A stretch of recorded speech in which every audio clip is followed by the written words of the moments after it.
95% of Iran's naval presence in the Strait of Hormuz was obliterated in 14 days.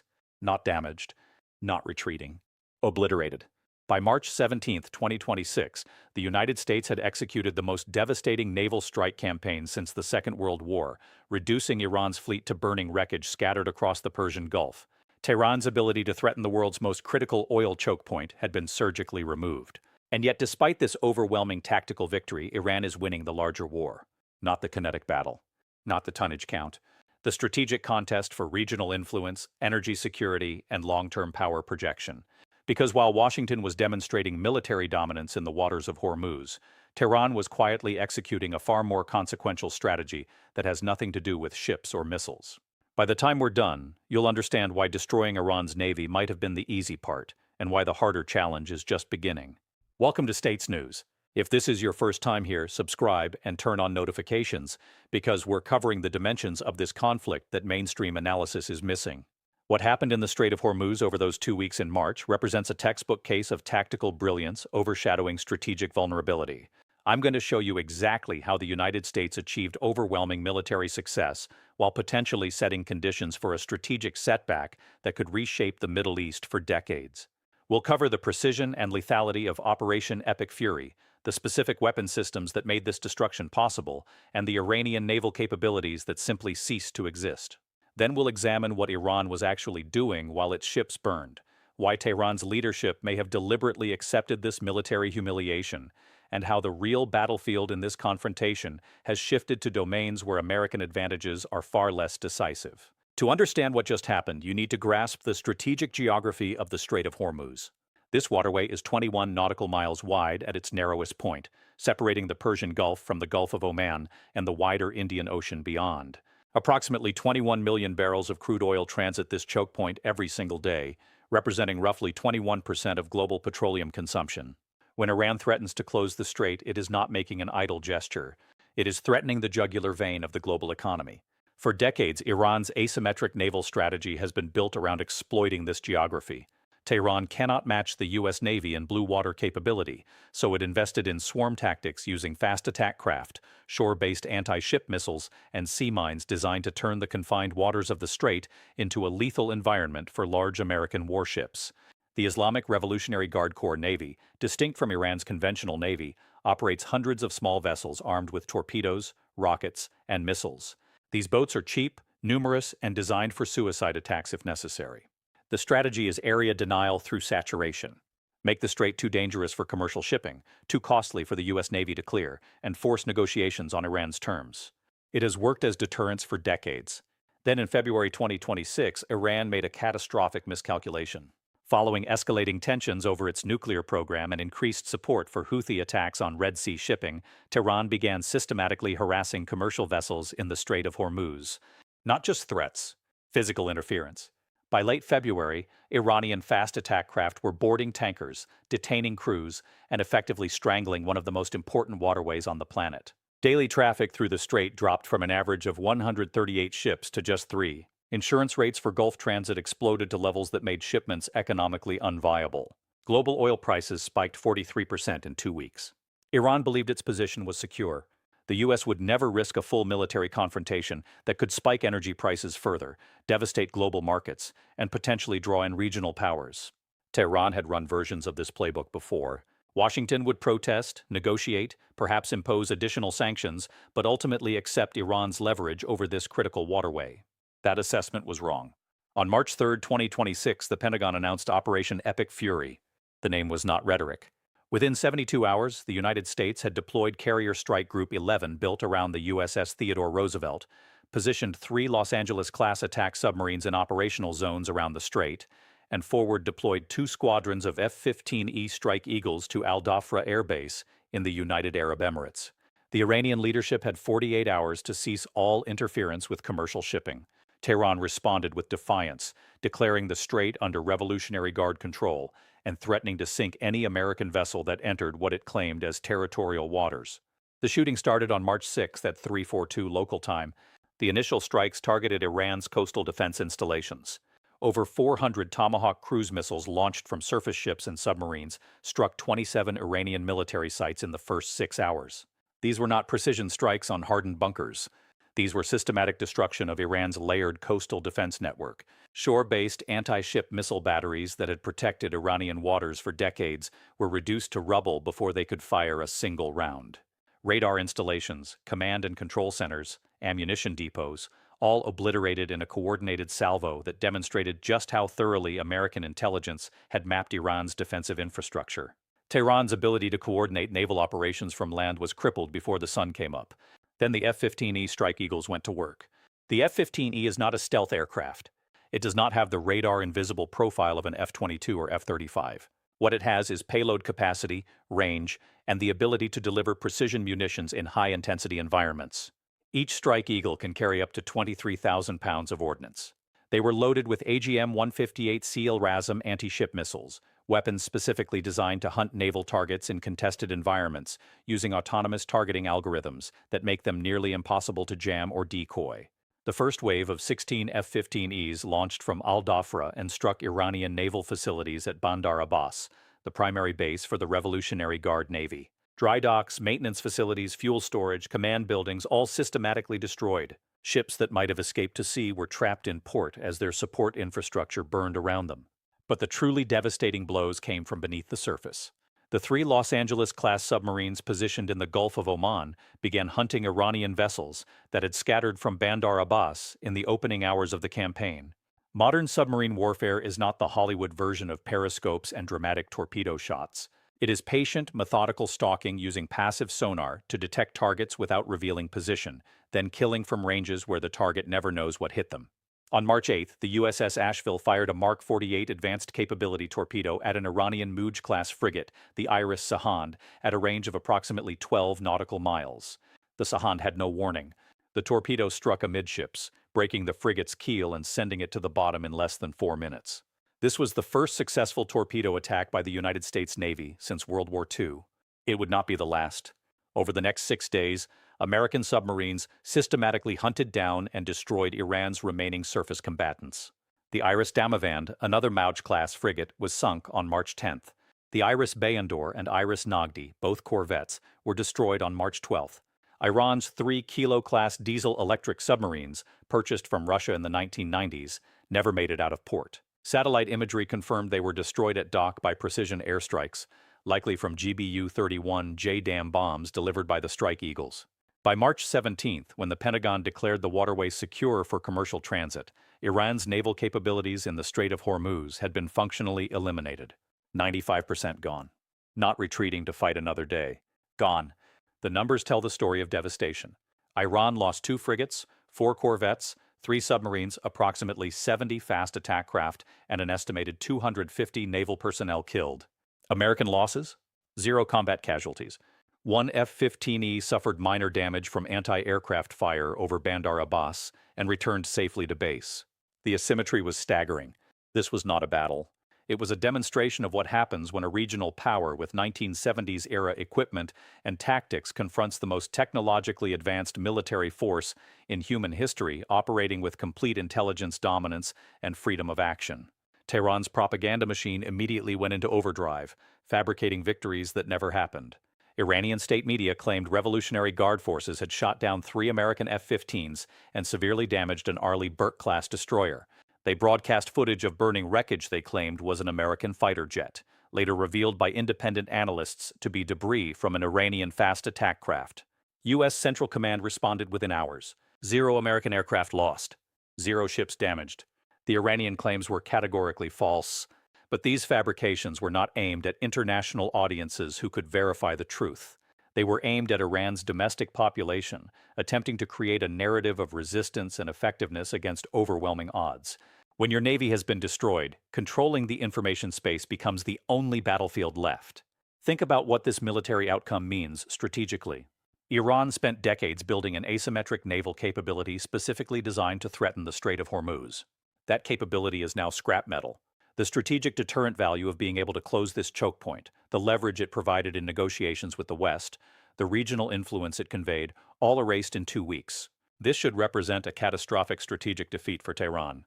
The loss of military capability, the humiliation of such one-sided losses, the demonstration to regional adversaries and domestic audiences that Iran cannot defend its own waters against American power.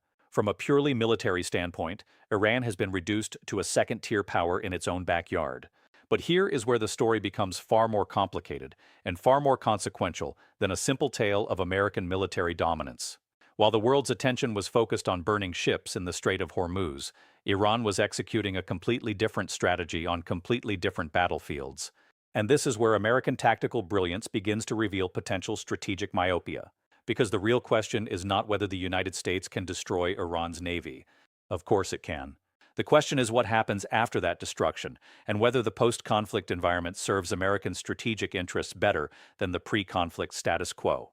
Tehran appears to have been asking itself that exact question, and the answer it arrived at is genuinely concerning for Washington's long-term position in the Middle East. Start with the economic dimension. Yes, the Strait of Hormuz is now secure for commercial shipping. Insurance rates are dropping. Oil tankers are transiting safely. Global energy markets have stabilized. That is the immediate tactical victory. But consider the strategic shift that Iran engineered while American forces were demonstrating military dominance. For years, Tehran has been working to reduce its dependence on the Strait of Hormuz for its own oil exports. The Iran-Pakistan gas pipeline, dormant for years due to international sanctions and Pakistani hesitation, suddenly received a massive injection of Chinese financing in early March 2026. Beijing committed $12 billion to complete the pipeline, which will allow Iranian natural gas to reach Pakistani markets and potentially extend into China itself, completely bypassing the strait.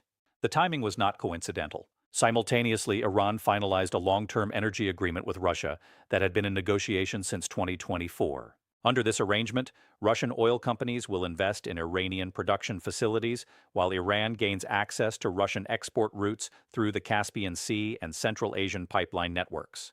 Again, routes that bypass the Strait of Hormuz entirely. What Tehran lost in naval capability, it is replacing with economic infrastructure that makes American control of the strait less relevant to Iran's long-term energy strategy. The United States just won control of a choke point whose strategic importance to Iran is being systematically reduced. Then there is the regional influence dimension. The destruction of Iran's navy should theoretically weaken Tehran's position with its regional proxies and allies. Hezbollah in Lebanon, the Houthis in Yemen, various Shia militias in Iraq and Syria all depend on Iranian support. Demonstrating inability to defend Iranian territory should undermine confidence in Tehran's reliability as a patron. Except that is not what is happening. In the 3 weeks since Operation Epic Fury concluded, Iranian weapons shipments to Houthi forces in Yemen have actually increased according to intelligence assessments reported by the Wall Street Journal. Hezbollah's Secretary General gave a speech praising Iran's defiance against American aggression, framing the naval losses as martyrdom rather than defeat.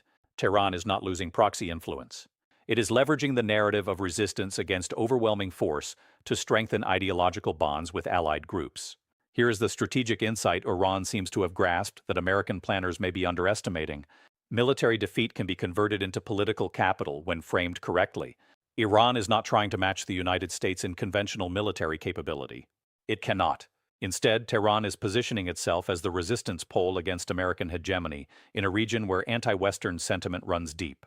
Every bomb that fell on Iranian territory, every ship that was sunk, becomes evidence in this narrative of imperial aggression. Regional populations that might have been critical of Iran's aggressive actions in the Strait are now seeing footage of Iranian cities under attack, Iranian sailors killed, Iranian sovereignty violated. The tactical victories America achieved come with strategic costs in terms of regional perception and long-term legitimacy. And then there is the nuclear dimension, which is where this story gets truly dangerous. The entire sequence of events that led to Operation Epic Fury began with escalating tensions over Iran's nuclear program. Tehran has been enriching uranium to levels approaching weapons-grade purity, expanding its stockpile, and restricting international inspections. The United States and its allies demanded immediate reversal of these activities. Iran refused. The confrontation over the Strait of Hormuz was part of this larger standoff. So the critical question becomes whether the military defeat Iran just suffered makes it more or less likely to abandon its nuclear ambitions. Every piece of evidence suggests less likely. Iranian leadership has now seen definitively what conventional military inferiority means when confronting the United States. They cannot defend their own territory. They cannot protect their strategic assets. They cannot deter American military action through conventional means. This reality makes nuclear weapons more attractive, not less. From Tehran's perspective, The only thing that would prevent a repeat of March 2026 is possession of a nuclear deterrent that makes the costs of American military action unacceptable. North Korea has nuclear weapons. The United States does not launch military strikes against North Korea, despite far more extreme provocations than Iran has ever attempted. That lesson is not lost on Iranian strategic planners. Intelligence reports from Israeli sources, and cited by multiple Western outlets, indicate that Iran has accelerated its enrichment activities since Operation Epic Fury concluded. Centrifuges that were offline have been brought back into operation. New facilities are being prepared for installation at deeply buried sites. Rather than intimidating Iran away from nuclear weapons, the military humiliation appears to be driving Tehran toward the very outcome that American strategy seeks to prevent. The tactical success of destroying Iran's navy may have accelerated the strategic failure of non-proliferation objectives. There is also the question of what happens next time Iran decides to challenge American interests in the region. Because despite losing 95% of its naval capability in the Strait, Iran retains significant power projection through other means. Its ballistic missile arsenal is intact. Its drone production facilities, while damaged by some airstrikes, continue operating. Its network of regional proxies remains functional and supplied. Tehran still has the capacity to make the Middle East extremely dangerous for American interests without ever deploying a single ship, and the next time it chooses to do so, it will do so with the knowledge that conventional military retaliation is certain and devastating. This creates a paradox. Iran has less to lose from escalation because the worst-case conventional scenario has already happened. That potentially makes Tehran more willing to take risks, not less. Consider the scenario if Iran decides to respond to its naval losses through proxy attacks rather than direct confrontation. Hezbollah rocket attacks on Israeli population centers, Houthi drone strikes on Saudi oil facilities, Shia militia attacks on American bases in Iraq. None of these actions would give the United States a clear conventional target for retaliation like the Iranian Navy provided. They would create strategic dilemmas where American military power is less directly applicable, and if Washington responds with strikes on Iranian territory for proxy actions, it reinforces the narrative of aggression that Tehran is actively cultivating across the region. There is also the uncomfortable reality that America's regional allies are not uniformly supportive of the path this confrontation is taking. Saudi Arabia and the United Arab Emirates, the Gulf states most aligned with American security interests, are quietly pursuing their own diplomatic openings with Tehran. The Saudis restored diplomatic relations with Iran in 2023 under Chinese mediation and have been working to de-escalate tensions ever since. The destruction of Iran's navy, while eliminating a threat to Gulf shipping, also eliminates leverage that the Gulf states could use in negotiations with Iran. A weakened but not destroyed Iranian navy creates dependency on American security guarantees. A completely destroyed Iranian navy removes that dependency but also removes constraints on Iranian behavior in other domains. The UAE, in particular, has been developing economic relationships with Iran that complicate the clean narrative of allied solidarity. Billions of dollars in trade flow between Dubai and Iranian ports annually. Emirati businessmen maintain extensive networks in Tehran. When American military action threatens these economic relationships, it creates tension between security alignment and economic interest. The Gulf states want protection from Iranian aggression, but they do not necessarily want the total strategic humiliation of Iran that Operation Epic Fury delivered. They have to live in this neighborhood permanently. The United States can sail away. Regional powers cannot. And then there is the China factor, which may be the most strategically significant dimension of all. Beijing has been observing this entire confrontation with great interest. Not because China has any particular love for the Iranian regime, but because Iran represents a critical component of Chinese strategic planning for reducing dependence on American-controlled energy supply routes and building alternative geopolitical structures that challenge American primacy. The Belt and Road Initiative depends on stable energy supplies from the Persian Gulf region. Iranian oil and gas, sold at discounts due to Western sanctions, provide China with economic leverage and energy security. American military action that destabilizes this arrangement is not viewed positively in Beijing. More importantly, China sees Iran as a test case for what happens to countries that challenge American interests without nuclear weapons. The lesson China is drawing from Operation Epic Fury is almost certainly the same lesson Iran is drawing. Conventional military capability is meaningless against the United States. Nuclear deterrence is the only reliable security guarantee. This potentially accelerates Chinese support for its own nuclear modernization and expansion. It may also increase Chinese willingness to provide Iran with technologies and diplomatic cover that make Iranian nuclear weapons development more feasible. The United States just demonstrated why countries in America's crosshairs need nuclear weapons. That is not a lesson that serves long-term American security interests. From Beijing's perspective, there is also opportunity in American military entanglement in the Middle East. Every carrier strike group operating in the Persian Gulf is a carrier strike group not available for deployment to the Western Pacific. Every submarine hunting Iranian vessels is a submarine not monitoring Chinese naval activities in the South China Sea. Every precision-guided munition expended on Iranian targets is a munition that would need to be replaced from inventories that might be needed for a Taiwan contingency. China is not directly involved in the Iran confrontation, but it is absolutely taking notes on American force posture, weapons effectiveness, and strategic priorities. And what Beijing sees is a United States still deeply committed to military dominance in the Middle East, at potential cost to preparedness in the Indo-Pacific theater that American strategic documents identify as the priority challenge. Let's acknowledge the limitations of this analysis. We do not know what diplomatic channels are operating behind the scenes. It is entirely possible that the military pressure on Iran is part of a broader strategy that includes negotiating pathways that have not been made public. The destruction of Iran's navy may create conditions for diplomatic breakthroughs that would not have been possible while Tehran retained that capability. There are scenarios where the military humiliation forces Iranian leadership to accept terms they would have rejected from a position of strength. History provides examples of military defeats that led to genuine strategic recalculations. Japan after World War II. Germany after World War II. Egypt after the 1973 Yom Kippur War. Conventional military defeat can create political space for transformation when combined with credible diplomatic off-ramps. We also do not know the full extent of covert operations and intelligence activities that may be shaping Iranian decision-making in ways that are not visible to outside observers. The United States and its allies, particularly Israel, have demonstrated sophisticated capabilities for cyber attacks, sabotage, and targeted operations inside Iran. These activities may be imposing costs and creating leverage that complements the overt military actions. The full picture of pressure on Tehran is larger than just what happened in the Strait of Hormuz. There are also arguments that the strategic concerns outlined here are overblown. Iran has been predicting American decline and claiming strategic victory from tactical defeats for decades. Tehran's narrative of resistance has not prevented its economy from suffering under sanctions. Its regional influence has limits. Its domestic population shows increasing frustration with leadership that prioritizes ideological confrontation over economic development.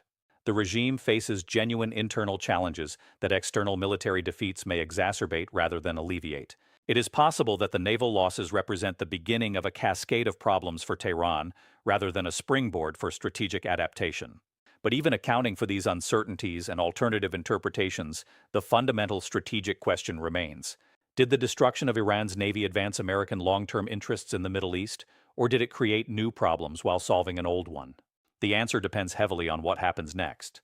If the military pressure leads to genuine diplomatic breakthroughs on the nuclear issue, if it constrains Iranian support for regional proxies, if it reinforces deterrence without triggering escalation, then Operation Epic Fury will be judged a strategic success that matched its tactical brilliance.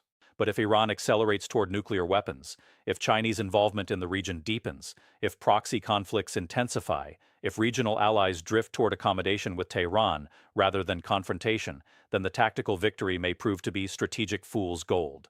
What we can say with confidence is that the United States just demonstrated overwhelming military dominance in a narrow domain, the destruction of conventional naval forces in confined waters, while potentially strengthening Iran's position in domains where American advantages are less decisive. Economic infrastructure development, proxy network management, narrative control in regional media, nuclear weapons development, and strategic alignment with rival powers like China and Russia.